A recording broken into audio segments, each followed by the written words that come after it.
Hola, hola, bienvenidos a todos y todas a una nueva edición de la entrevista inspiradora.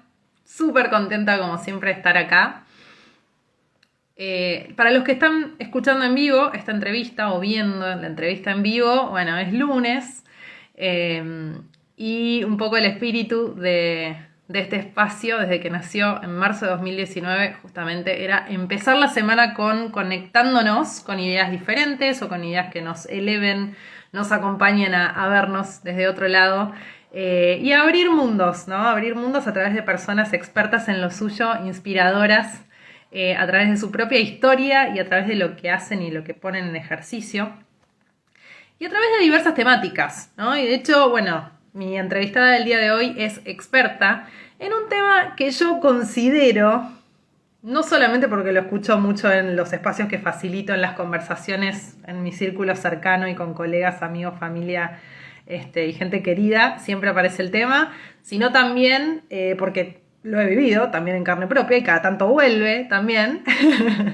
Y seguramente vos que me estás escuchando del otro lado, bueno, quizá también te sientas identificada o identificado con esto. Estoy hablando del síndrome del impostor, ¿no? Esta sensación de no ser suficiente o que de repente en aquellos espacios en los que trabajás o estás, alguien se va a dar cuenta que no es lo que pensaban, ¿no? Como no sos lo que pensaban, como si fueras un impostor o una impostora que está ahí jugando un papel y alguien se va a dar cuenta. Tiene que ver un poco con el no reconocer los logros propios, ¿no? Como, bueno, ya veremos, lo va a explicar mejor ella, pero la idea del síndrome del impostor no es nueva, tiene unos cuantos años también, hay algo súper interesante en la historia de cómo nace el concepto. Y de hecho, las estadísticas demuestran que casi todos en algún momento lo sentimos, ¿no? Leía su libro, el libro de nuestra entrevistada de hoy, y decía entre 70% e inclusive más de las personas en algún momento de su vida sintió este síndrome del impostor. Hablando del libro, les cuento, acá tengo su libro, Cómo transformar el síndrome del impostor en tu aliado. La autora es mi entrevistada del día de hoy, es Ale Marcote. El libro dice cómo conectar con nuestro poder personal cuando la autoexigencia, el perfeccionismo, la comparación y el miedo a fracasar nos hacen sentir un fraude.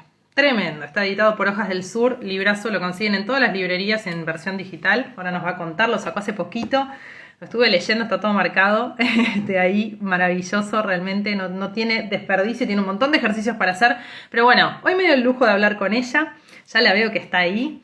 Les cuento, Ale es speaker especializada en el aprendizaje de errores y fracasos, es coach. Ella creó un sistema, un concepto que es, dirige a aprender del error, ya nos va a contar también qué es. Está diplomada en comunicación digital, tiene estudios en PNL, es contadora pública de formación inicial, así que algo de su historia también nos va a contar. Y hace más de 15 años que tiene experiencia en organizaciones, organizando eventos innovadores, en ámbitos de tecnología, bueno, organizacionales también. Es coach, como les comentaba. Y bueno, acaba de sacar hace poquito su libro, que lo he disfrutado mucho. Y eso es lo que quería compartir con ustedes, ¿no? A ver, ¿qué nos pasa? ¿Qué es el síndrome del impostor? ¿Qué nos pasa con eso? Y también, bueno, como dice su título, súper atractivo, ¿cómo podemos transformar algo que quizá, si es inevitable, lo transformemos en nuestro aliado? Así que le voy a dar la bienvenida a mi entrevistada. Ahí está. A los que se van sumando y a los que están escuchando bien Spotify. Tenemos mucha audiencia on demand en versión podcast de esta entrevista. Ahí va. Hola, Ale. Al fin. ¿Cómo estás, Dani? Bienvenida. Muchas gracias por la invitación, por el espacio. Un placer. Lo veníamos conversando hace tiempo, así que por fin se dio y nos podemos juntar a conversar. Así es, qué lindo, Ale. Bueno, yo digo que todo se da en el momento justo y si bien vengo escuchando, como decía, ¿no? Conmigo misma la idea del síndrome del impostor hace rato, pero especialmente en estas últimas semanas, ahí con coaches, con espacios donde facilito, mis talleres y todo, surgía el tema y surgieron como mil insights que obviamente están en tu libro, acá lo vuelvo a mostrar, cómo transformar el síndrome del impostor en tu aliado.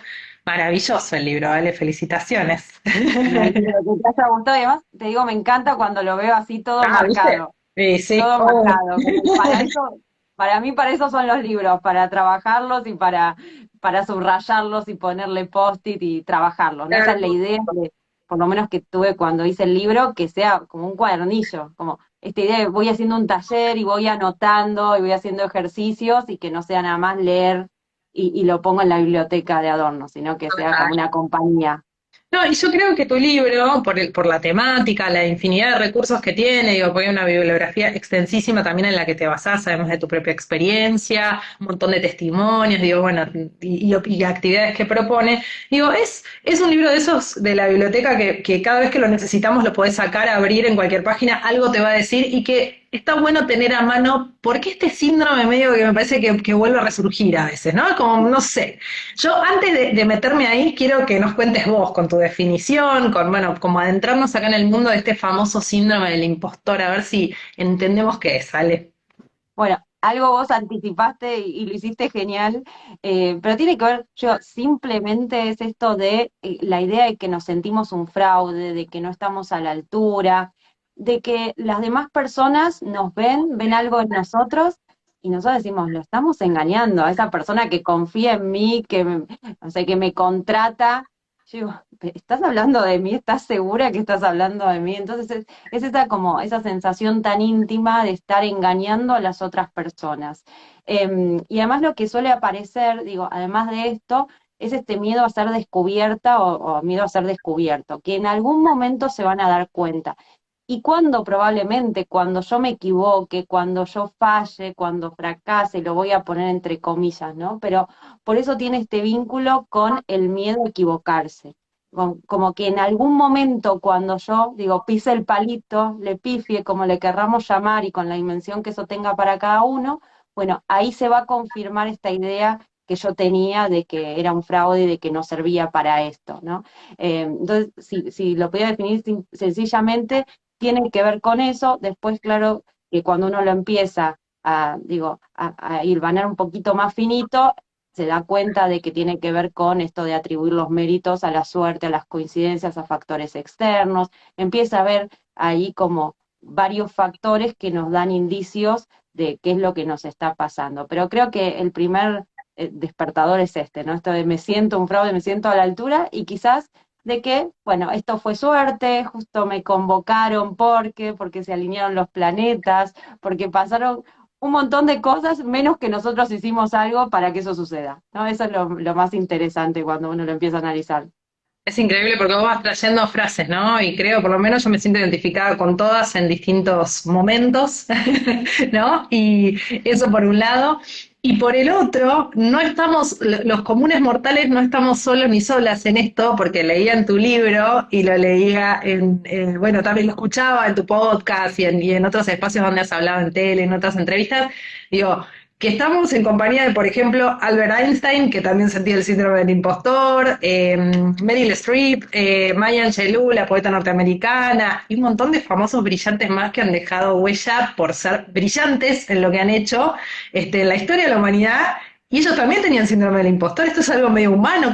¿Cómo puede ser? Sí, yo diría que es humano. También ahí contaba, en el libro contaba la anécdota del primer hombre que pisó la luna, que también estaba en un Neil evento, Armstrong. y decía, yo no sé qué estoy haciendo acá, y bueno, como, sos como el primero que pisaste la luna, algo, hiciste algo así como tan distinto a lo que podríamos hacer nosotros, eh, pero sí, eh, Perdón, digo, y su respuesta fue, porque lo leí en tu libro y me quedé sí, pasmada, ¿no? Como, y su respuesta fue, bueno, a mí solamente me llevaron a un lugar, una cosa así, ¿no? Neil claro, Armstrong, sí, el primer hombre que pisó la luna, ¿no? Ni más ni como me menos. tocó, Me tocó, ¿viste? me tocó ser el que llevaron. Ahí está el factor externo que decíamos. Por eso cuando uno empieza a escuchar un poquito más finamente, se da cuenta como de esto que está dando vueltas, de que hay alguien que me puso ahí, alguna situación que me llevó a eso. Entonces sí, por suerte digo, y creo que cada vez hay más personas que se están animando a compartirlo, y sobre todo personas famosas, digo, Michelle Obama es una de las que siempre lo está mencionando en distintos eventos, ¿no? Como que ella decía esto de, bueno, quizás estoy sentada en la mesa y en realidad pensar, bueno, tal vez yo estoy más capacitada que todas estas personas alrededor mío para estar sentada en esta mesa y sin embargo uno se pregunta qué estoy haciendo yo acá.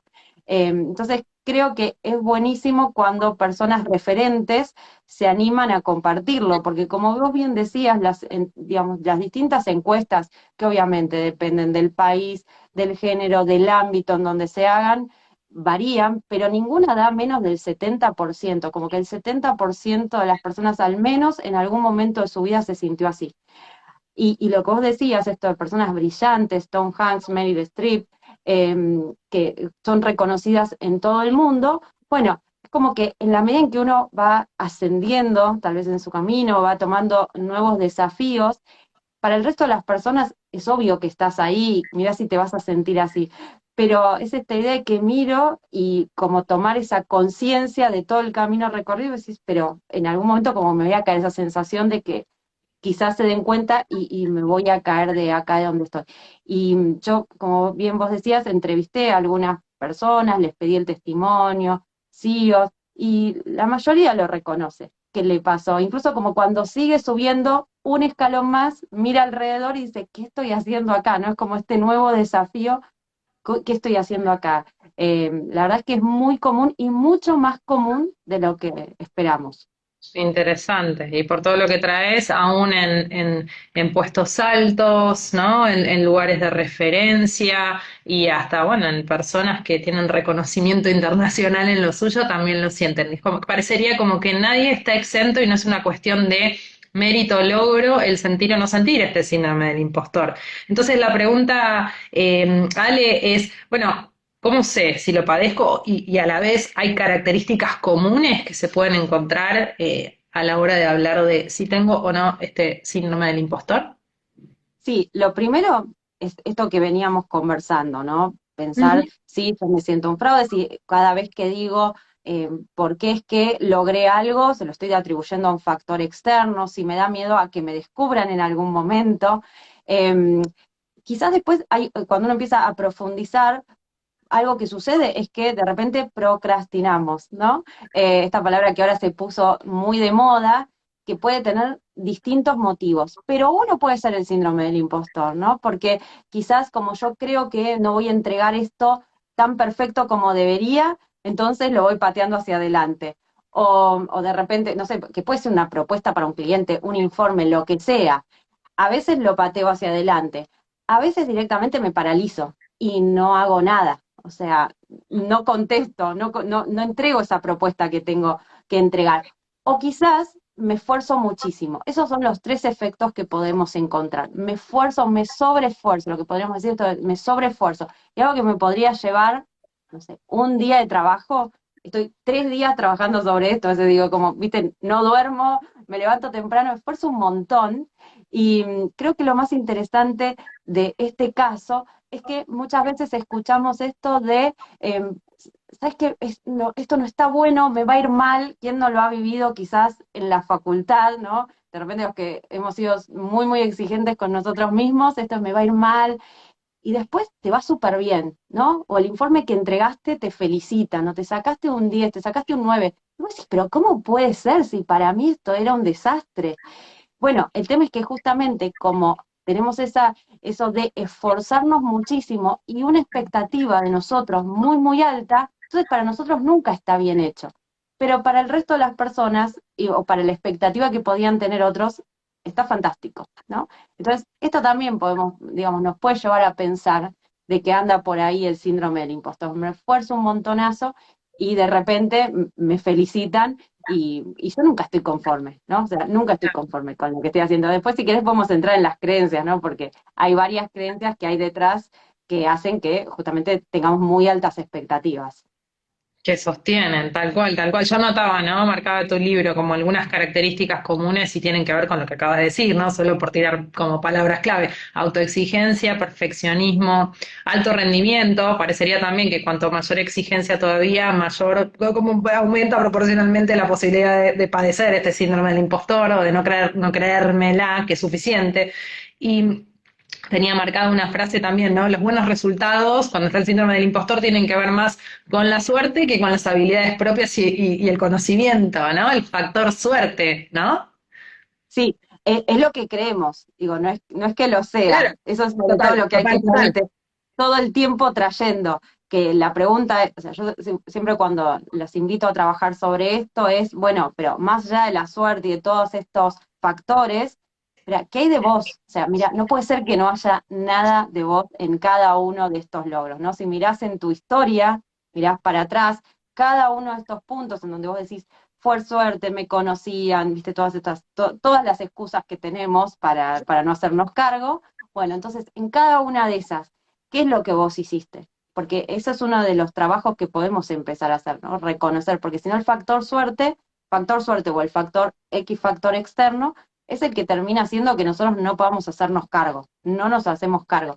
Y cuando no nos hacemos cargo, lo que sucede es que después siempre nos da mucha ansiedad, porque en la medida en que yo no reconozco qué puse de mí para lograr algo, bueno, estoy siempre pensando que no lo voy a poder repetir. Y esa es una de las claves que hay, ¿no? Yo estoy siempre en ese círculo, como me genera mucha ansiedad del futuro, mucha esta duda sobre mí misma, porque claro, no conecto con que lo hice porque le puse mucho esfuerzo y porque además tengo una cierta habilidad para hacerlo. Entonces, dudo de poder repetirlo. Interesante. ¿Cómo todo se va encadenando, ¿no? Porque decías, esta idea de conectar reconectar con qué puse de mí para lograr algo, me da, si no lo logro hacer, esta ansiedad del futuro, y vivimos en una especie de loop en la que, bueno, después es muy difícil quebrarlo o salir de esta autopercepción de nosotros mismos, ¿no? Sí, sí, y porque hay muchas personas dicen, bueno, a mí este síndrome del impostor o esta experiencia del impostor no es que me frena, no es que yo dejo de hacer cosas o digo que no a un ascenso, pero la paso mal, súper mal, porque en el camino, como todo el tiempo tengo la duda de si lo voy a poder conseguir nuevamente, volver a tener estos resultados, entonces sufro muchísimo. Con lo cual, digo, está buenísimo que no te frene, pero la pasás muy mal y todo el tiempo la estás pasando mal. Entonces, en algún momento hay que decir, algo está pasando acá y empezar a trabajarlo. No, está buenísimo que lo traigas. Una de las preguntas que tenía justamente, bueno, ¿cuál es el costo también, ¿no? Este síndrome del impostor, porque no es gratuito. Digo, No, vivir ahí bajo ese yugo, ¿no? De algún modo, por lo menos en lo que escucho y leía, que está conectado a estar buscando constantemente la perfección, ¿no? Como algo sí, inalcanzable también. sí.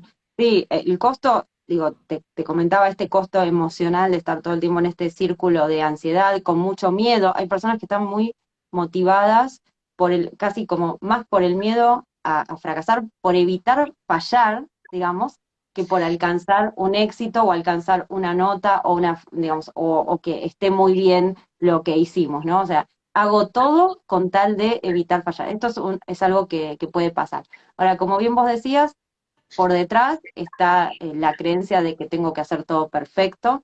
Muchas personas tenemos esa creencia. Hola, yo soy, digo, una de las que la tiene que trabajar siempre. Digo, que tenemos que hacer todo perfecto, de que tenemos que saberlo todo. Creo que estas dos son hoy, cuando hago los talleres, las principales, ¿no? Tengo que saber todo y entonces estoy siempre buscando estudiar más, buscando saber más, pero hago una aclaración, porque quizás alguien piensa, bueno, pero Ale, estamos en un momento de constante cambio, entonces está buenísimo que todo el tiempo querramos saber más. El punto acá es cuando estas creencias se vuelven un obstáculo o cuando uno le empieza a pasar mal. O sea, Claro. una cosa es que yo quiero saber siempre más, o sea, creo que tengo que saberlo todo, esa es la creencia de base, creo que tengo que saberlo todo. Entonces siempre estoy buscando estudiar. Ahora, yo puedo buscar estudiar y en el camino me ofrecen un nuevo puesto y lo tomo. Y me dicen, Ale, ¿das la charla? Sí, dale, y lo tomo. Entonces no me frena. El tema es cuando o le empiezo a pasar muy mal, o digo, no, no puedo tomar este nuevo desafío hasta que no tenga, o sea, hasta que no haya cursado tal cosa, ¿no? O hasta que no tenga tal título. Entonces me empiezo a frenar y acá la trampa está en que nunca voy a saber todo, ¿sí? Entonces esa es otra de las creencias. Hay otra que puede ser, por ejemplo, que las cosas me tienen que salir fáciles y rápido, entonces es como que cuando algo me sale mal, y ahí se vuelve a vincular un poco con los errores y demás, o cuando tengo algún obstáculo ya no sirvo para esto, ¿no? O ya, Vengo ahí, Sí, cuando Sí, decías dale. hoy lo del error, yo pensaba casi como que el error es la profecía autocumplida, ¿no? Es como, bueno, al final se comprobó, estoy haciendo, esperando que ese error, como auto boicoteándome, ¿no? Esperando que ese error suceda para finalmente confirmar que sí, yo era una farsante, ¿o no? Claro, Un claro, farsante. ahí es que el tema está en cuál es el significado que le damos a esto del error y de la falla, ¿no? Es como que en lugar de verlo como, bueno, algo que puede pasar, porque soy una persona, eh, acá no me lo permito, o en la medida en que me equivoque o falle, listo, entonces no sirvo para esto, soy un fraude, acá se está confirmando. Si bien yo lo exagero un poco, como que son creencias que tenemos ahí bastante marcadas. Entonces, en la medida en que tenemos esa relación con los errores y con las fallas, bueno, cada cosita que nos sale mal o que nos equivocamos, ya es una confirmación de que no éramos tan buenos y de que quizás no eran nosotros a quienes nos tenían que llamar. Claro, y hablando de estos costos, ¿no? Que trae este síndrome del impostor, y este pensar que nunca soy suficiente de algún modo. Digo, hace poquito escuchaba en uno de los espacios que facilito, ¿no? Esta idea del estar tarde, ¿no? Siento que de mirar y de compararme, que vos lo traes en tu libro también, ¿no? La comparación, la mala comparación, digamos, porque hay comparaciones reinteresantes que vos has traído y ahora lo emplearemos. Pero con decir, bueno, estoy llegando tarde, o sea, mirar a los otros y decir, pero yo hace 10 años tendría que haber hecho esto y compararme con alguien que en esos 10 años hizo un montón de cosas, digo, pero fue en otro momento y que quizá mi momento es ahora, ¿no? Y yo siempre mi respuesta un poco de reflexión a lo que se traen en estos espacios compartidos es, bueno, esto de salir en beta o el mejor hecho que perfecto, esta frase hecha, ¿no? Para ponerle impulso y accionar. Pero creo que si no, esta cosa de, bueno, ya llegué tarde, te congela y no hacemos nada.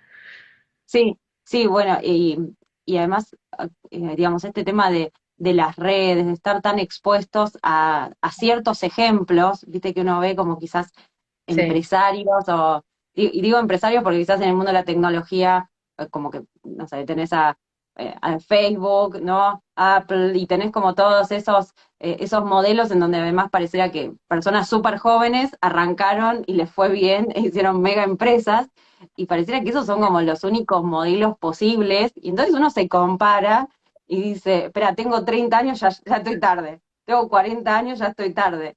Y esa comparación que hacemos, digo, la comparación en general, si la utilizamos de esta forma, termina siendo bastante dañina. Primero porque hay que ver, digo, con quiénes nos comparamos, eh, porque además también vemos en las otras personas esto de que pareciera que no han tenido obstáculos, que no le han pasado mal, que no han tenido dificultades. Eso iba a decir Y cuando también, dijiste lo de las redes, justamente, ¿no? Porque sí, también tendemos a ver publicado en todas partes el éxito del otro, pero no cómo esa persona llegó hasta ahí. De hecho, vos lo ponés muy claro como definición ahí en el libro de algún modo, ¿no? Es como, bueno, generalmente se cuenta el final, pero no se cuenta todo lo que fue el proceso y lo que hubo en el medio para lograr ese éxito. Y medio que automáticamente compramos esa foto, ¿no? La de la medalla, el sí. logro, la vida perfecta, ideal o el momento pleno de plenitud de esa persona que sube esa foto a Instagram.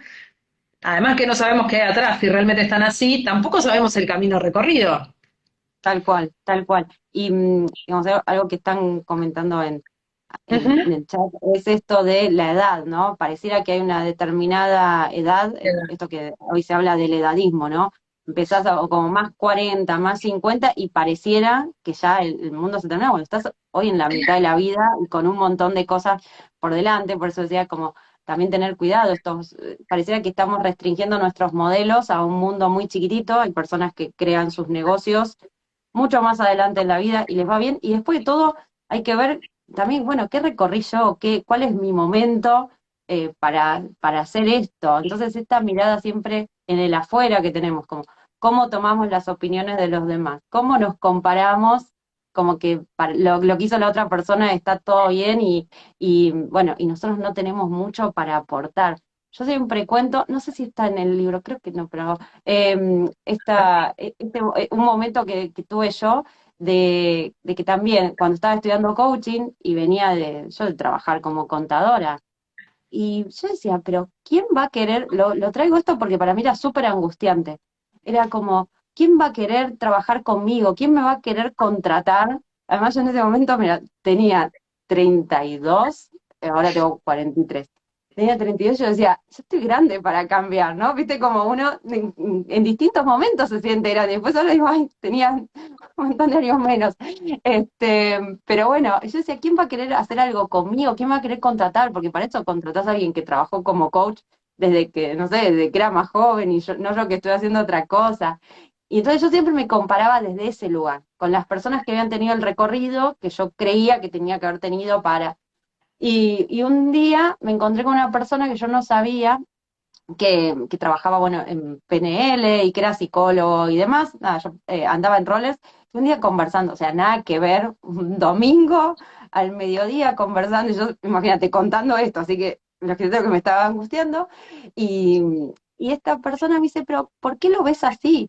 Dice, si yo, por ejemplo, soy psicólogo y trabajo hace muchísimos años, pero sé que hay personas que de repente claro, les parece que yo no puedo entender, digamos, lo que pasa en su día a día en la empresa, y entonces quizás no se abren tanto conmigo o me cuesta más. Y fíjate que desde ese lugar vos tal vez tenés algo que yo no tengo en mi recorrido, que es haber trabajado en las empresas y poder tener una conversación distinta.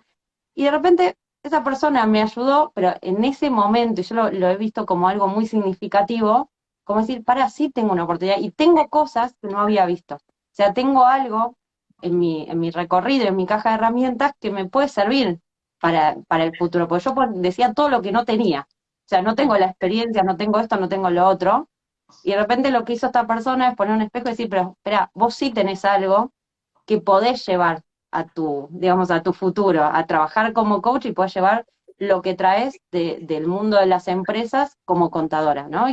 Y para mí fue maravilloso, porque yo no lo había podido ver así de ninguna forma. Y esa persona me ayudó a verlo. Entonces digo, como a veces esa comparación que hacemos nos limita, y a mí me limitó y me angustió muchísimo durante bastante tiempo. Entonces, digo, estemos atentos a las comparaciones, con qué nos comparamos, con qué modelo, y qué estamos dejando de ver de nosotros, ¿no? Porque es como la foto exitosa, todo lo que tiene el otro, y nosotros como que no tenemos nada y nos achicamos muchísimo.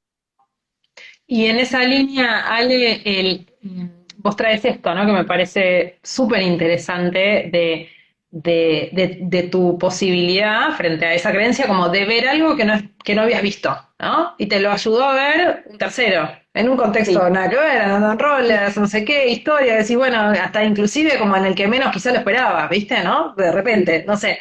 sí, sí.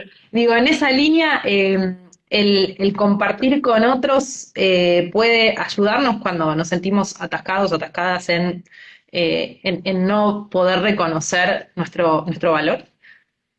Para mí es fundamental, porque esto lo que hace es como que nos aísla, ¿no? Porque sentimos vergüenza, decimos, bueno, hay algo que falta en nosotros, no somos suficientes, no hacemos las cosas como deberíamos hacerlas. Entonces es como que me cierro, pienso, soy la única, está como esta sensación, soy la única en el equipo que no sé qué hago acá. O sea, estoy con toda esta gente que es súper crack, y yo qué estoy haciendo acá. Entonces, esa es la sensación. Entonces, lo interesante cuando uno, por ejemplo, lo trabaja en equipo, o a veces mismo en las charlas así sensibilizadoras que doy en las empresas, que hay mucha gente, y de repente les pregunto, bueno, ¿cuáles son las frases? Y empiezan a aparecer un montón de frases.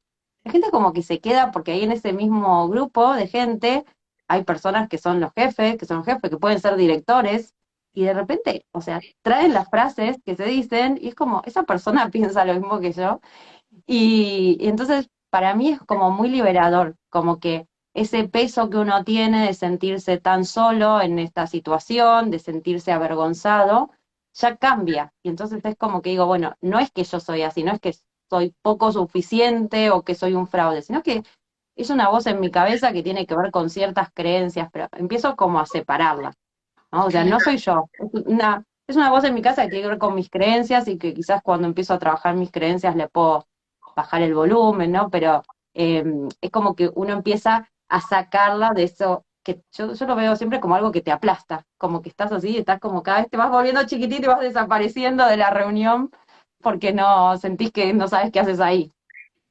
Claro, claro, claro. Qué interesante lo de ir desgranando esto, ¿no? Porque pensamos que es el síndrome gigante y que todo lo toma y en realidad, bueno, es ir de a poquito como destejiendo todas esas fibras, me sale decir, ¿no? Lo imagino así como que van componiendo eso de lo que estamos hechos también y que a veces es más sombra que luz, pero digo, también es parte, ¿no? Y, y te escuchaba y en esto de reconectar con ese poder interior que está en uno de los capítulos también de tu libro. Vos hablás también de resignificar el vínculo con los errores y con los fracasos, y de hecho vos tenés todo un programa desarrollado alrededor de aprender del error, ¿no? Entonces digo, bueno, si entramos en el tema de los errores, y de este concepto que vos acuñás y que es parte de tus programas también, ¿cómo hacemos? ¿Cómo resignificamos el error? En una sociedad que también nos impone mucho el exitismo, ¿no? Y el no mostrar los errores, sino no mostrarnos vulnerables desde ahí. Y ese, bueno, ese es el desafío con el que empecé a trabajar, ¿no? Hace como ya 7 años más o menos. Yo creo que, digamos, ahí tenemos de vuelta dos dimensiones, como en el síndrome del impostor. En el síndrome del impostor, digo, hay algo que trabajar de adentro, que tiene que ver con las propias creencias, y también del entorno, ¿no? Donde estoy, porque hay equipos, hay ámbitos que pueden fomentarlo. Y lo mismo, digo, de los errores, ¿no? Vivimos en una, como vos decías, ¿no? En una sociedad muy exitista, que todo el mundo quiere mostrar la foto del éxito y como la vida, yo siempre digo la vida según Instagram, que parece que está todo fantástico y bueno, y a nadie le va mal, ni nadie se equivoca, ni sufre, ni llora, ni nada de eso. Entonces, digo, podemos empezar cada uno de nosotros por este vínculo que tenemos. Y ahí yo traigo algunas, no sé, como algunos tips, podría decir, porque creo que es bastante más profundo, pero primero siempre ver cuál es nuestra conversación interna.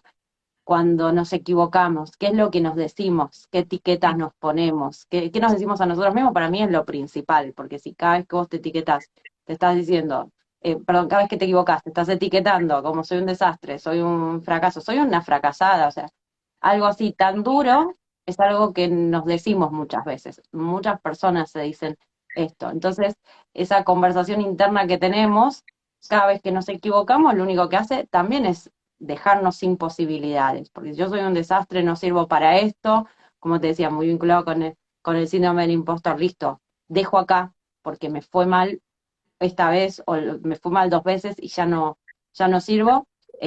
Creo que ahí es importante primero eso, ver qué nos decimos a nosotros mismos porque nos cierra posibilidades. También trabajar mucho con las preguntas que nos hacemos cuando nos equivocamos, porque a veces nos decimos, ¿cómo puede ser tan tonta? No sé, ¿cómo puede ser tan desastre? Digo, siempre vas a encontrar, o sea, si te haces ese tipo de preguntas que son muy comunes, siempre vas a encontrar una explicación para por qué te ríes, o sea, pero no sé si te va a servir mucho, qué decirte. Entonces, quizás tener preguntas más generativas, preguntas en donde, bueno, está bien, ¿qué tuve que ver yo con esta situación? Pero dejar de lado el castigo, sino ¿para qué me sirve esta situación? Para aprender, ¿no? Es digamos, algo que el poder de las preguntas que nos hacemos también nos ayuda, porque a veces, digamos, los errores, cuando uno los mira, a veces no los queremos ni mirar, ¿no? Como, digo, los ponemos abajo, viste, como los tiramos ahí abajo de la alfombra, mejor ni miro, ni quiero ver que me equivoqué, no voy a hablar de eso, no hablo con otros, sino hablo conmigo de eso. Pero a veces nos pueden dar un montón de información que no tiene que ver con esa situación. O sea, me fue mal, no sé, con mi equipo, me fue mal con un jefe, con una jefa, con quien sea, y por qué. Y entonces, claro, yo quizás lo primero que hago es poner todo en el afuera, por la otra persona. Acá antes yo te decía, en el síndrome del impostor pongo los logros afuera, pero acá tal vez me fue mal y pongo todo en el afuera. Porque, y bueno, con este equipo que querés que haga, si tengo esta jefa o este jefe que querés que haga, pero tal vez yo puedo preguntar, ¿qué hay de mí en esta situación? Hacerme cargo, ¿no? Y tal vez ver que, por ejemplo, si yo hubiese hablado, hubiese tenido una conversación que para mí es difícil, las cosas hubieran sido diferentes. Por ejemplo, me puedo dar cuenta que me cuesta poner límites, que me cuesta no sé, tener cierto tipo de conversaciones. Entonces, animarnos a ver qué hay de nosotros y qué podemos aprender de nosotros hacia adelante, más allá de la situación en sí. ¿no? Porque digo, la situación pasó, trabajar mucho en la aceptación, a veces en el perdón de uno mismo, dependiendo, por supuesto, acá de qué Claro. grado de la situación estemos hablando, pero sobre todo, qué me puedo llevar yo de esa situación para adelante y sobre mí?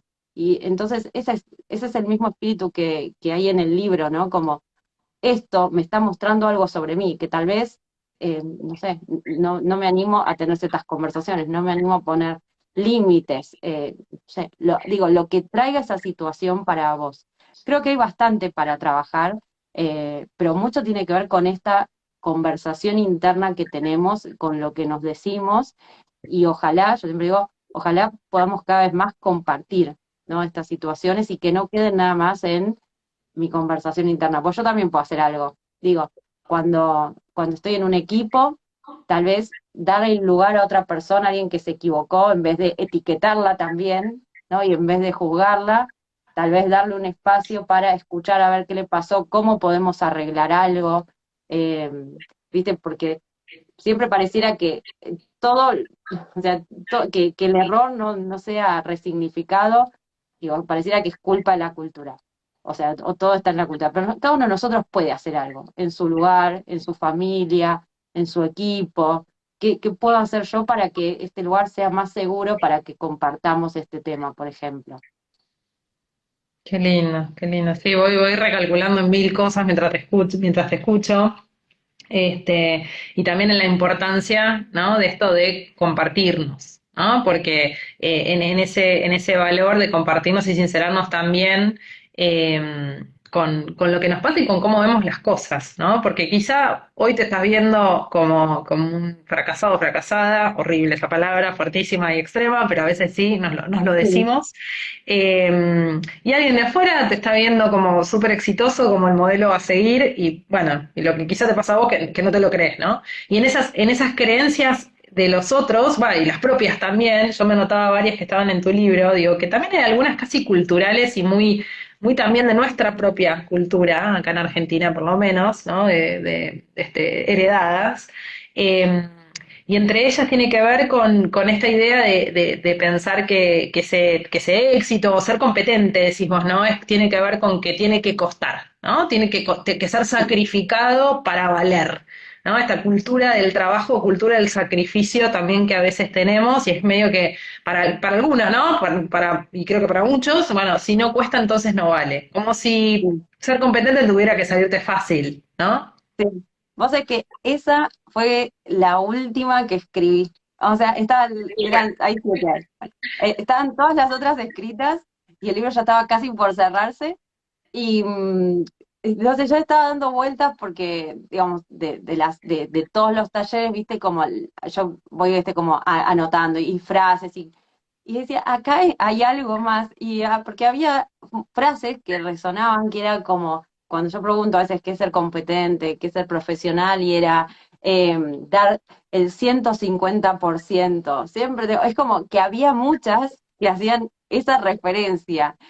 Y por eso esa fue la última que escribí, porque le estaba como dando vueltas en la cabeza, y es justo la contraria a otra, porque hay una que es, las cosas tendrían que salirme fácil, y cuando Es no me increíble. salen fácil me siento un fraude. Y esta es justo la contraria, es como, bueno, si no me esfuerzo un montón y no sacrifico algo, llevo algo importante para mí, entonces es como que no vale, no importa cuánto trabaje. Y además es interesante porque en este caso, por ejemplo, cuando tenemos esto para los emprendedores, las emprendedoras, también es muy valioso, porque viste que hay personas a las que algo les sale fácil, porque tienen el don, tienen esa habilidad natural que uno dice, mira lo que hace esta persona, pero la persona es como que no lo puede valorar, porque me sale fácil, entonces mirá si lo voy a cobrar. A veces te sale fácil porque estuviste trabajando 10 años en eso, entonces ya, digamos, lo haces automáticamente, y también es como que uno siente, ay, pará, me sale muy fácil, o sea, sale rápido, mira si voy a cobrar Por- esto, no sé, por 1 hora de charla. Bueno, pero esa hora tiene, no sé, 10 años de trabajo detrás, para que Claro. justo Sí, y hagas algo eso tan simple simple como que la persona que está pidiendo tu servicio no lo puede hacer por sí misma. Entonces estás brindando un claro. servicio, un producto, lo que sea, ¿no? Digo, ya de por sí por eso vale, pero bueno, quizá desde esa creencia no le damos valor, ¿no? No se le pone precio, eh, digamos, tiene esto, no le ponemos precio, no le damos valor, creemos que si no sufrimos, no la pasamos bien, eso no es trabajo, ¿no? Si me divierto, eso no es trabajo. Entonces, también desde ese lugar me siento un fraude. También aparecían frases esto de como, no sé ni por qué me pagan, ¿no? Como porque son cosas que a uno le salen fáciles. Entonces, desde ahí también está bueno escucharse, porque si no estás todo el tiempo exigiéndote y no estás pudiendo valorizar lo que tenés tal vez de diferente, porque te sale y porque te sale fácil, las otras personas tal vez te piden eso y vos no lo podés reconocer.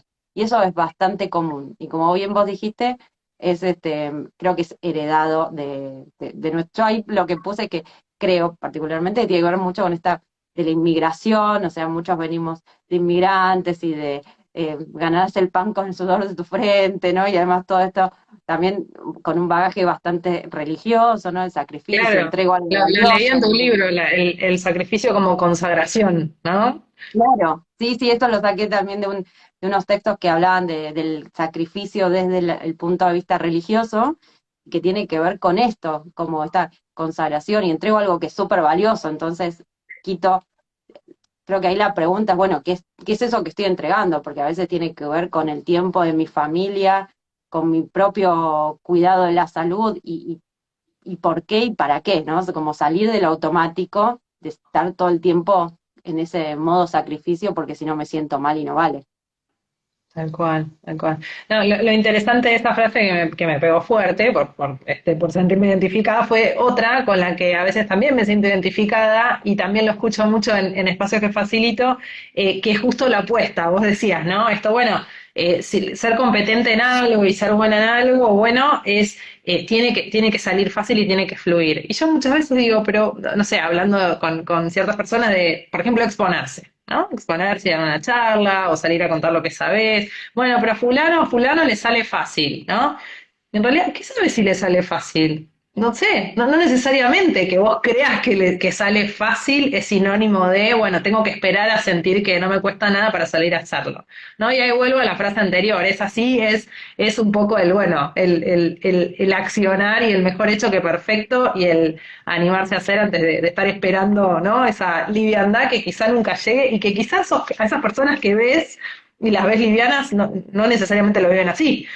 Claro. Sí, o quizás les sale fácil, porque digo, cada uno de nosotros vinimos como con algunos dones en algo, y quizás es esa situación, o quizás no, y se esforzó un montón para llegar a eso. Pues yo siempre traigo el ejemplo, creo que uno de los más obvios que uno puede ver es, no sé, Messi, los jugadores de fútbol que obviamente es, digo, mega estrellas, ganan millones, pero no es que se sientan a tomar mate, a comer media luna y el domingo se presentan ahí. O sea, todo el día pateando, un montón de veces, no sé cuántas veces, para que eso les salga. Claramente tienen alguna, probablemente no, desde ya tenían alguna habilidad en particular, pero están entrenando, siempre están entrenando para ir mejorando.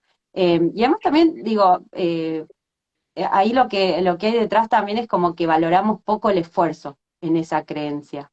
Entonces es como que si yo me tengo que esforzar un poquito, ya es como, no vale, no tiene sentido esto. Y creo que además, así como decíamos que para algunos esto del sacrificio, también hay algunos que por momentos, o digo, esto de las creencias a veces también está incentivado un poco por los ámbitos en donde está, pero a mí me pasaba, yo esa creencia la identifiqué mucho en mis tiempos de facultad, en donde yo sentía que si me esforzaba un montón, porque yo siempre decía, yo no soy inteligente, yo me esfuerzo mucho y estudio mucho. Y entonces a mí me da vergüenza que me vaya bien, porque yo creía que todo ese esfuerzo en realidad no tenía tanto valor. Como que le tengo que poner muchas horas de estudio y me iba bien por eso. Entonces vos fíjate qué interesante, y esto me di cuenta no hace mucho, como que dije, estaba eso atrás, ¿no? Como que me daba vergüenza tener que forzar, yo decía, las cosas en realidad me tendrían que salir más fácil, yo no me tendría que quedar hasta las 4 de la mañana estudiando, ¿no? Para que me vaya bien. fíjate vos, ¿no? Como qué poco valor cuando está esa creencia presente, qué poco valor le damos bueno, a todo ese esfuerzo, esa perseverancia, que también está a veces poco valorada en nuestra cultura. Tremendo. Sí, sí, sí. Vas bajando insights que creo que nos identifican a todos, en alguno, ¿no? En otro momento de la vida o en el presente o cuando sea, ¿no? Ale, y en relación a eso, por ahí preguntaban y lo tenía acá anotado, si en esto de lo estadístico del síndrome del impostor, ¿no? Que está casi comprobado que hay en un porcentaje altísimo de la población, alguna vez lo vivimos, vos decís el 70 en adelante inclusive, por ciento. ¿Hay diferencias de género? Porque hay un apéndice en tu libro hablando Hay un del tema apéndice. Ese de qué pasa en las apéndice creo que, mujeres. sí, ese apéndice fue un poco el puntapié inicial del libro. Wow. Eh, sí, sí, sí, sí. Lo primero que escribí fue o sea, ese apéndice era mucho más chiquito, pero empezó por ahí el libro y al final quedó como un apéndice. Hay una diferencia, voy a ir un poquito para atrás, este síndrome del impostor lo descubrieron dos psicólogas en Estados Unidos, vos hacías referencia a esta historia, y ellas empezaron trabajando con mujeres, ¿no? Y entonces encontraron que había mujeres que eran eh, muy exitosas, podríamos decir entre comillas, ¿no? Como reconocidas, sin embargo, ellas no lo podían asumir de esta forma, no lo podían ver. Entonces, en un principio uno ve el síndrome del impostor en los papers que vas recorriendo y eso más focalizado en las mujeres y parecía como que había más estudios en las mujeres. Algo que me pasó particularmente es que en estos años, cuando yo hacía los talleres, cada vez se sumaban más hombres. Primero las charlas eran más como para mujeres, pero cuando había así una charla que era para, digamos, para todos, se sumaban y cuando era presencial había muchos hombres diciendo, ah, sí, sí, me identifico. Entonces a mí me empezó como a picar de decir, y esto, espera, esto nos aplica a todos, no encontraba tanta información. Y sí nos aplica a todos, por eso el libro está sobre todo dirigido a quien sienta que le pasa esto, pero para las mujeres es más limitante. Es decir, no hay, sí, quizás hay algunos estudios que dicen tal vez el 70% de los hombres y tal vez el 75% de las mujeres, no sé, pero digo, no parecería que en porcentaje hoy sea tan diferente, pero es más limitante. Es decir, quizás los hombres lo superan un poquito más rápido o pueden dar ese paso más rápido. Y esto tiene que ver con digamos, con algunos aspectos culturales. Yo cuando estaba haciendo este apéndice del libro, hay algunos que me parecían muy interesantes, como esta idea de la capacidad cultural. Viste que esto del síndrome del impostor se basa mucho en, digamos, qué creo yo que es ser competente, ¿no? Que es, no sé, que hacerlo todo perfecto con él. Y, y quizás esto de la capacidad intelectual en las mujeres, por estereotipo, es algo que, digamos, no está en el estereotipo de las mujeres. Quiero que entiendan esto que es el estereotipo, ¿no? Como que si uno mira el estereotipo, tal vez mujer-varón, es como que lo racional está puesto en el varón, lo emocional en las mujeres, cuando hablamos de los estereotipos. Entonces, esto de la capacidad intelectual, yo cito incluso a Diana Mafia, ¿no? Hay como papers muy antiguos en donde como que las mujeres somos emocionales, pero esto del raciocinio no es para nosotras. Entonces, ahí hay un tema, por ejemplo, ¿no? Creo que a muchas les puede haber pasado en algún momento, ¿no? Como que, bueno, esto es muy difícil ¿no? Como para una mujer. Y estoy como, y para ahí, ¿por qué? O sea, por mi género, ¿por qué va a ser, no?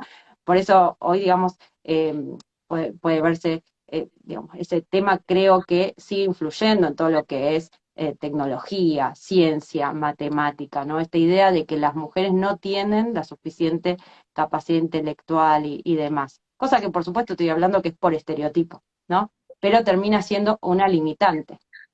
Eh, Sobre todo también en ciertos ámbitos que están muy masculinizados. Otra de las cosas tiene que ver con esto de los roles sociales, lo que podríamos decir los roles de género. Por eso hablo de cuestiones culturales, ¿no? En general, podríamos decir que a partir de la división, lo que llamamos la división sexual del trabajo, ¿no? Como que los hombres, el dominio de los hombres es el ámbito público, el trabajo remunerado, el trabajo fuera del hogar, y de las mujeres era adentro del hogar, el cuidado, no todo lo que son las tareas de cuidado.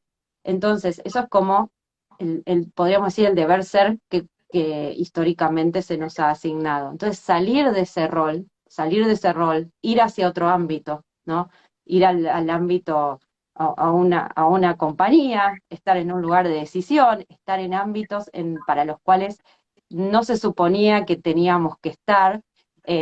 Bueno, eso también de alguna forma nos puede hacer sentir un fraude o puede hacer que estés interrogante de afuera, ¿no? De qué hace una mujer en este lugar. A veces, digo, lo parece como, Ale, que estás diciendo, eso ya está fuera de Claro, época, la antiguo, verdad es claro. que no es tan así y además tiene que ver con la cultura, con los ámbitos, digamos, en donde uno se cría. Por suerte creo que está cambiando, pero hay, por ejemplo, un estudio, creo que es de hace 2 años, de una consultora que lo hizo sobre altas ejecutivas de empresas multinacionales, mujeres que llegaron a lugares donde muy pocas han llegado, y entonces les decían, también las preguntas tenían que ver con el síndrome del impostor. ¿Sentiste alguna vez el síndrome del impostor? ¿Por qué? Y bueno, el 75% decía que sí, y algunas, por ejemplo, decían esto de, bueno, el tema de las expectativas. Nunca pensé que iba a llegar acá, ¿no? Nunca pensé que iba a estar en este lugar. El tema de trabajar sobre los roles, por ejemplo, en la casa, en la familia. Quizás yo pensé que era la persona que iba a estar más tiempo con mis hijos y ahora tengo que negociar y tengo que trabajar también esto de que en mi casa quizás no soy yo la que está más tiempo con mis hijos, pero internamente es como que uno tiene que trabajar que tal vez el lugar es otro, ¿no? Entonces tiene que ver con las expectativas sociales, algo tan profundo como Sí, eso que de alguna arraigado. forma nos condiciona, aunque no nos damos cuenta, ¿no? También, digo, también al pasar esto de la mujer, estar, ahora quizás yo digo como en este rol en la casa y el rol fuera del hogar, en su trabajo, en la empresa o en donde sea, muchas mujeres siguen teniendo como los dos trabajos de alguna forma, ¿no? Porque adentro del hogar no cambiaron las cosas. Y ahí juegan mucho estas expectativas de perfección, de que tengo que ser la mamá perfecta Mujer y también Maravilla, como la pones en el libro. ejecutiva, la mujer Sí. maravilla, claro, tengo que ser la ejecutiva perfecta. Entonces, o sea, siento que tendría que estar un montón de horas, ¿no? Como 9 horas o 10 horas, que hoy es un gran dilema cuando uno lo trabaja en grupos que tienen que ver con liderazgo de la mujer y demás, Ujú. ¿no? Las mujeres que quizás tienen hijos y dicen, pero claro, yo me comparo con la ejecutiva que era, que estaba 12 horas dedicada a eso, y ahora también, entonces, y mi casa, pero ahora también me comparo con las mamás que están con más tiempo con los hijos. Entonces ahí empiezan a jugar las expectativas de perfección y debería ser perfecta en todos los ámbitos y no hay forma de cumplir con eso. Entonces, este doble rol que no le es, digamos, como esto de expectativa de perfección en los dos lugares, no juega tanto en los varones, en las mujeres sí, por estas No, porque expectativas sociales. La culturalmente mujer, no está esa expectativa desde hace siglos, exactamente, miles de años en realidad. exactamente. Claro, entonces sí, quieras o no, por más siglo XXI y modernos que seamos, y todavía hay sesgos, ¿no? Exactamente, eso está ahí presente, ¿no? Que quizás, bueno, digo, hay algunas preguntas que yo pongo, ¿no? Una mujer muchas veces recibe, ¿cómo es que llegó esta mujer ahí, a ese lugar, ¿no? Y difícilmente un hombre creo que haya escuchado eso, cuando muchas mujeres que estuvimos en el mundo corporativo lo escuchamos, no importa cuántos títulos tengas, ¿no? Siempre está Eso como la... también tiene. Claro, entonces por eso acá digo que juega, esto está más vinculado a la cultura, porque son algunos, diría, lazos que son bastante poco perceptibles para nosotras, pero de alguna forma nos limitan, ¿no? Hasta que uno lo empieza a trabajar y lo empieza a ver. También hablo ahí de como esta idea de la modestia femenina, y lo pongo entre comillas, ¿no? Como una virtud, ¿no? Entonces tenés que ser modesta y no estar ahí como hablando mucho de las cosas que haces y de lo que lograste. Y esto también tiene mucho tiempo, la modestia visto como virtud en las mujeres. Entonces, ¿qué es lo que termina pasando? Que una no reconoce lo que hace, lo que logra, porque claro, además no lo contás, te da vergüenza, o sea, terminás teniendo vergüenza de lo que haces, de lo que lograste. ¿En qué momento, no? Sentimos vergüenza de eso. Entonces, fíjate cómo esta modestia nos lleva, esta modestia como ideal femenino de alguna forma, y lo pongo ahí entre comillas, nos termina separando de algo que necesitamos para seguir creciendo, para vendernos. Eso digo, para vendernos en el mundo laboral, mostrar lo que hacemos. Entonces, claro que ahí también el síndrome del impostor está súper relacionado. Por eso Claro, claro. esto particularmente, digo, son cosas que no están tan presentes, así como a la vista, pero sí nos limitan, digamos, bastante en este sentido. Sí, qué interesante y bueno, qué importante ponerlo en conversación, ¿no? En tiempos en los que justamente hablamos de igualdad y un montón de cuestiones que están afortunadamente en agenda en este momento, digo, pero cuánto camino falta todavía Sí, por recorrer, ¿no? sí, sí, Eh, sí. Ale, y sabés que una de las cosas que había leído que me pareció súper interesante, hablando ya en estos últimos minutitos que nos quedan, pero del síndrome del impostor, y en realidad de los verdaderos impostores, y que me la subrayé, me pareció, hasta me reí cuando la leí, que los verdaderos impostores no se sienten así, tienden a sobreestimar su capacidad, ¿no? Entonces, esto me pareció súper interesante, o sea, hay impostores y hay síndrome del impostor, y los que en general son impostores y salen y hacen y todo, ni lo ven, tan ciegos a eso, ¿no? Claro, sí, ese es como el efecto contrario, porque cuando uno habla de esto del síndrome del impostor, por eso es como, te crees un impostor, poner entre comillas, porque no es que lo sos, no estás engañando a las personas, Claro. pero el efecto contrario tiene que ver con eso, que digamos se ha descubierto hace unos años también dos investigadores, con esta idea de que hay personas que no son tan buenas, no tienen tanta experiencia tal vez en lo que hacen, no tienen tanto conocimiento, entonces por ende, como no tienen ese conocimiento, no tienen la habilidad para reconocer que no saben. Y son los que quizás te, digamos, así, te porfían, te dicen que no, que estás equivocado, que saben más. Y lo que decía en ese estudio, claro, los que quizás menos sabían se puntuaban mucho mejor que los que más sabían. Porque los Increíble. que más sabían, de alguna forma, tal vez tienen esa capacidad crítica de evaluar un poco lo que hicieron, o además también saben todo lo que no saben. En cambio, quizás el que sabe un poco es el que, y que no tiene esa habilidad todavía desarrollada, entonces el que más se cree que, bueno, que la tiene clarísima. Y yo me acuerdo cuando empecé a andar en rollers que decían, viste, quizás uno al principio va intentando hacer equilibrio y de repente vas como con mucho cuidado, pero ya viste uno, ya arrancaste un poquito y ya te crees que la tenés clarísima y ahí es donde te das los peores golpes, o sea, porque hiciste un poco y ya está, yo me mando, ahora la tengo clarísima y te das todos los peores golpes.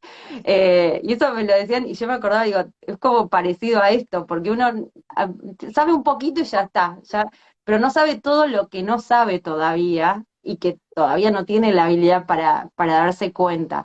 Entonces, eso es como muy interesante también, ¿no? Como cuando uno lee el paper es como la gente que sabía poco se puntuaba muchísimo más alto que los que sabían y los que sabían se puntuaban más bajo que lo que realmente, por ejemplo, habían hecho en sus evaluaciones, ¿no? Como toda esa distorsión súper interesante. Increíble. Sí, no deja de sorprenderme cómo todo parte de las creencias, ¿no? Que tenemos acerca de Sí, nosotros mismos y de revisarlas para un lado o para el otro, ¿no? sí, Pero digo, cómo nuestras propias creencias y lo que nos decimos se conectan directamente con nuestra percepción del valor, ¿no? Del sí, propio valor que tenemos. Yo hablo mucho de eso en marca personal como el corazón, ¿no? De la marca personal. Es como la promesa de valor en branding, sin valor no hay marca, dice Guillem Recolons y muchos expertos en el tema, él es un gran maestro y siempre lo menciono.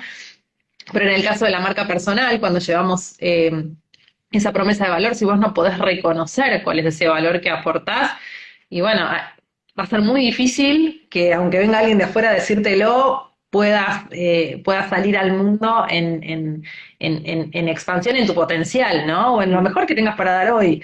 Digo, por eso me parece tan rico poder hurgar, como nos ha llevado a lo largo de toda la conversación, desde un montón de miradas y desde estas creencias, a veces muchas limitantes, para conectar con el reconocimiento de nuestro valor. Qué lindo, vale. Bueno, tengo una pregunta más, dos en realidad más para ir cerrando. Dale. Y una tiene que ver con tu libro y el momento en el que salió este libro, y no quiero dejar de lado, porque también fue gestado, entiendo, en pandemia, y venimos, Sí. bueno, nada, como en esta última fase, saliendo, ya no sabemos muy bien cómo definirlo, pero bueno, como entiendo que la pandemia, y lo hemos conversado un montón, especialmente en este espacio también, y todos lo hemos venido escuchando, pero esta cosa de la reinvención profesional, digo, el desarrollar habilidades nuevas, nos conectó con un montón de cuestiones que nos sacudieron, y que realmente marcó un antes y un después. Entonces, ¿por qué el libro en este momento? Si tuvo que ver con el contexto y cómo también ese contexto de algún modo quizá nos enfrentó, ¿no? El tener que inventarnos, reinventarnos, muchos de nosotros, digo, nos conectó más todavía con ese impostor interno o no. Sí, tiene que ver con ese momento.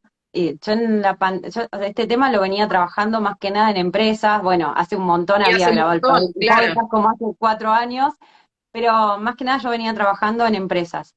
Y cuando arrancó todo el tema de la pandemia y demás, yo dije, esto está bueno poder abrir, hacer talleres abiertos, para que, digo, cualquier persona, porque algo que pasaba es que había personas que sí, se estaban reinventando porque se ponían a pensar a partir de la pandemia, qué me está pasando, y me reinvento, pero había otras personas que era, o sea, me reinvento o no como, básicamente, ¿no? Entonces, te ponías como muy contra las cuerdas, digamos, con ciertas creencias. Bueno, yo no puedo hacer esto, yo debería hacerlo perfecto. Y bueno, hasta que lo hagas perfecto, se pasó la pandemia y, digamos, y tu familia no come, entonces hay que hacer algo. Entonces, en esas situaciones que yo dije, bueno, empiezo con el tema de los talleres abiertos y arranqué por ahí. Y en un momento había hecho, viste que te dije, esto del apéndice de las mujeres fue de alguna forma el inicio, porque había escrito un artículo en LinkedIn que hablaba sobre este tema, había tenido bastante repercusión, bueno, y entonces dije, bueno, esto lo puedo ir, eh, nada, como puliendo y agrandando un poquito y que sea para los talleres, un ebook para los talleres. Y entonces cosas que se me iban ocurriendo las iba anotando, cosas que iba investigando las iba anotando, hasta que después, la verdad es que en un momento me acuerdo que tenía 100 páginas. Y ella fue como, bueno, no, entonces esto, más que para como un ebook, podría tener la forma de un libro. Yo, la verdad que tengo varias cosas escritas en mi computadora, pero que nunca han salido y espero que, digamos, ordenarme y que empiecen a salir, pero no sé, este fue como eso que cayó Mm. y bueno, y es ahí. Y cuando tomé esa decisión fue como, bueno, me pongo más a escribir, o sea, como que le dediqué más tiempo, sobre todo, digo, yo soy como de tener, o sea, no sé, investigo un montón de cosas, leo, tengo 20 ventanas abiertas en la computadora, entonces cuesta un montón sintetizar, o sea, sistematizar, ¿viste? Como está en el libro, como, bueno, hablamos de esto, hablamos de lo Ordenada. otro, todas las creencias, como eso me cuesta muchísimo, porque yo soy como más de volar, ¿viste? Entonces, bueno, fue todo un desafío poner eso de esa forma, pero creo que dentro de todo salió relativamente rápido. Nada, después, digamos, en el camino lo que sucedió es que el libro estaba casi escrito, mi mamá se enfermó, o sea, le detectaron cáncer en el medio y ahí fue como eh, decir, bueno, me mudo temporalmente a lo de mamá para acompañarla en este proceso. Entonces, es como que la última, o sea, así como había escrito un montón, pues la última parte fue la de las correcciones y todo eso me costó mucho, me costó muchísimo porque fue como que mi vida, digamos, el año pasado dio un vuelco enorme, y, pero la verdad es que yo tenía pensado sacarlo, creo, en septiembre, sí, creo que en septiembre. Bueno, salió en diciembre, o sea que igual salió y es como que eso fue una alegría que haya podido salir, pero sí tiene que ver con todo ese proceso de la pandemia y también desafiarme a mí a que salga, a que esté eso publicado, ¿no? De alguna forma, a sintetizar, organizar las ideas, a que Sí, a esté la obligación de publicado. eso. Ni hablar, Sí, ¿no? No, tiene un inmenso trabajo y también no deja de sorprenderme, ¿no? Cómo todo encuentra su tiempo, ¿no? Hoy hablábamos de eso, de si estoy tarde para, o de compararme con otros, o de tendría que haberlo hecho hace un montón, o no sé, o ya no llego a si no lo hice antes, y sin embargo, hay una frase de Ravi Shankar que le hablamos el otro día en el taller, que es eso, bueno, estás en hora, ¿no? Estamos en hora sí, y los proyectos que vamos creando y gestando y trabajando mucho tiempo, finalmente encuentran su tiempo y quiénes somos en ese momento, ¿no? También, digo, sí. porque creo que el libro también es el fruto de un montón de experiencias en las que vos en primera persona compartís muchas cosas y procesos y eso lo hace todavía más valioso, ¿no? Además de toda tu investigación y todos tus años de experiencia, que ya son un montón, digo, pero en lo personal hay muchísimo valor. Y justamente, Ale, conectado con eso, mi última pregunta, siempre trato ahí, me gusta hacer un viaje en el tiempo con nuestro entrevistado, y en este caso me gustaría viajar a una postal que vos la retratás muy bien en el libro y la trajiste hoy, en aquel momento en el que Ale, la contadora, ¿no? Que se había preparado para eso y consultora y corporativa y todo, decide nada, empezar a hacer un camino en el mundo del coaching y empezar a investigar y abrir otras cuestiones. Y bueno, y de repente era como, ¿cómo yo voy a hacer esta transición? ¿O quién va a querer una coach de 32 años, como decía, sintiéndote grande en aquel momento? Y medio como esto, ya vengo de un mundo, ¿cómo voy a pasar a otro? ¿O quién me va a contratar? Digo, si hoy, la Ale de hoy, tuviera que hacer ese viaje en el tiempo para dejarle un mensaje a esa Ale en ese momento, ¿qué le diría? Em, para mí igual hay como una parte del recorrido que es como medio increíble, ¿no? Pero yo Hablando creo que del sí. síndrome del impostor. No, sí, sí, pero es increíble, ¿sabes por qué? Por lo mágico, digo, porque el otro día publiqué algo, yo cuando era chica escribía, iba al taller literario, o sea, iba a la biblioteca y durante tanto tiempo estuve desconectada, por ejemplo, de eso. Es una de las cosas que más reflexiono.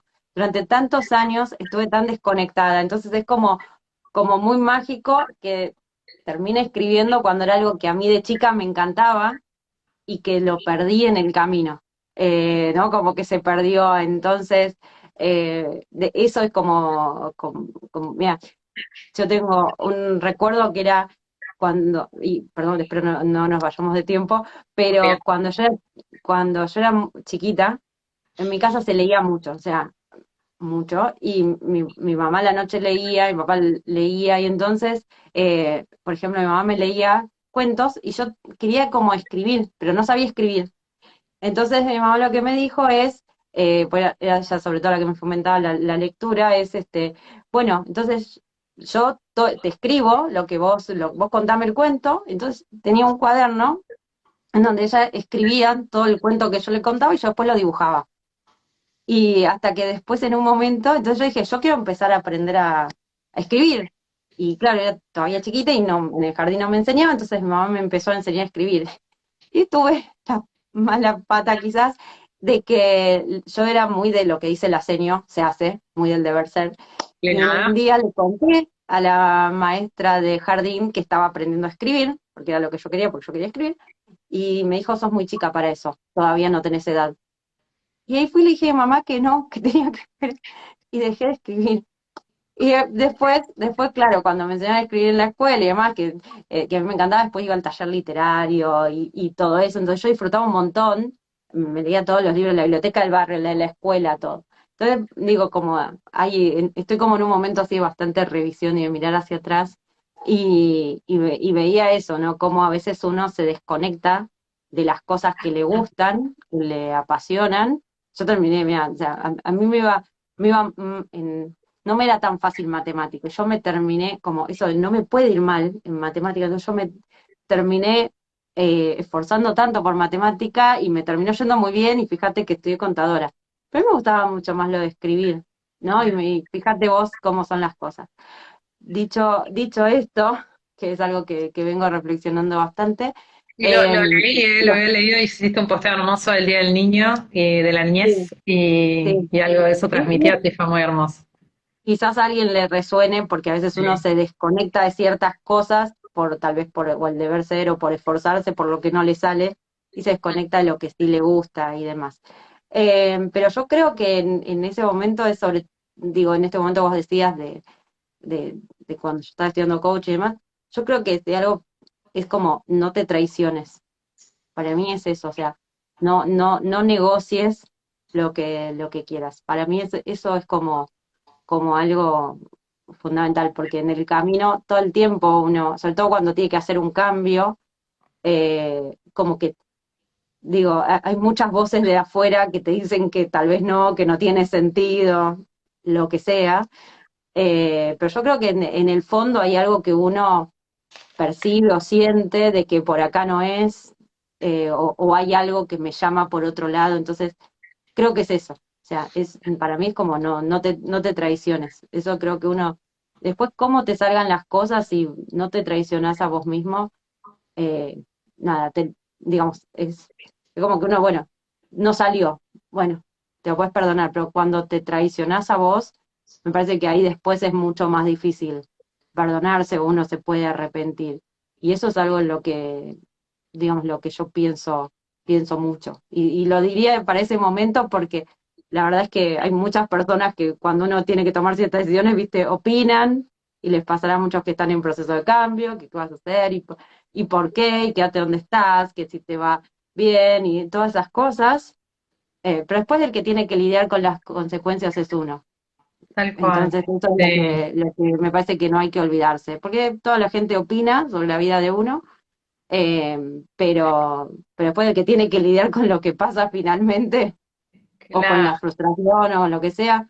Entonces, creo que creo que es eso, que es algo que hoy pienso bastante, ¿no? Como, Qué poderoso. sí, Ale, la frase que nos traes, el mensaje que te envías, que bueno, ya fue enviado, el no traicionarnos, ¿no? El no te traiciones, ¿no? Porque es así, sí, digo, sí, tiene que ver con un sentido muy profundo de quiénes somos, ¿no? Con una honestidad con nosotros mismos, porque si salís a buscar afuera, seguro vas a encontrar un montón de razones para no hacer, para no transformarte o para no animarte, que muchas veces, si no la mayoría o todas, tienen más que ver con los miedos propios y las limitaciones o las sí, creencias propias de quienes están afuera, aún muchas veces con todo el amor del mundo, sí, sin que con las duda, propias, sin duda, ¿no? eso sí, Entonces, sí, sí, sí, creo que lo que trae es el no te traiciones, ¿no? Como recordatorio para ese interior, ese ser interior que está en cada uno de nosotros, en vos y en cada uno de nosotros a la vez, es muy poderoso, ¿no? Es como, bueno, sé fiel a vos, que en definitiva, bueno, sí, es con quien hacemos el camino, ¿no? Con nosotros mismos. Qué lindo, Ale. sí. Bueno, Bueno, muchísimas gracias. Ha Dani, sido hermoso escucharte, un viaje, nos ha llevado por un montón de lados que, bueno, sé que van a, así como resonaron en mí y en todos los que estuvieron escuchando en vivo, seguirán resonando en muchos. Y gracias por haber escrito este libro hermoso y por sacarlo al mundo. ¿Eh? Gracias. gracias por leerlo, porque la verdad un placer como poder ir encontrando esos espacios de conversación, ¿no? E ir construyendo, eh, digo, lo que va surgiendo. Nada, a mí me emociona mucho. Digo, algo que pasa con el libro, que me pasa a mí con mi libro, es, uno escribe, ¿viste? Yo escribí, y después es como, chao, el Todavía, libro se leyó. ¿Qué le pasa a la gente con esto? Ese es claro. como que me da mucha curiosidad. Entonces, es como que cuando quizás me mandan una foto o me muestran, así como me estás mostrando vos, que está marcado, y es como, wow, no sé, no sé, es súper lindo eso, es muy lindo y movilizante, porque, ¿no? Viste eso, como, bueno, yo escribí, pero ¿qué pasa del otro lado? Entonces, por Bueno, eso sí, siempre, tal cual. siempre digo, espero el feedback, espero que me cuenten, porque es como, ¿qué pasará? ¿Qué pasará con eso que uno dejó ir así en algún momento? Así que bueno, Excelente, gracias excelente. por leerlo y por Seguro, compartirlo. seguro acompañaron muchas transformaciones, ¿vale? Ya lo he logrado, acá por lo menos de este lado, en esta lectora. Muchísimas Bueno, gracias, un placer la conversación. Gracias a todos los que se sumaron. Y bueno, Ale la siguen en @Ale Marcote en todas sus redes, o Alejandra Marcote, y el libro, como repetimos, Cómo transformar el síndrome del impostor en tu aliado, editado por Hojas del Sur, que se consigue en edición ebook y en edición papel, por supuesto, en todas las librerías. Así que, bueno, hecho el aviso y hermoso haberte escuchado. Gracias, Ale. Gracias, Dani. Beso enorme y beso Beso enorme a todos enorme. los que estuvieron. Gracias. Chau, chau.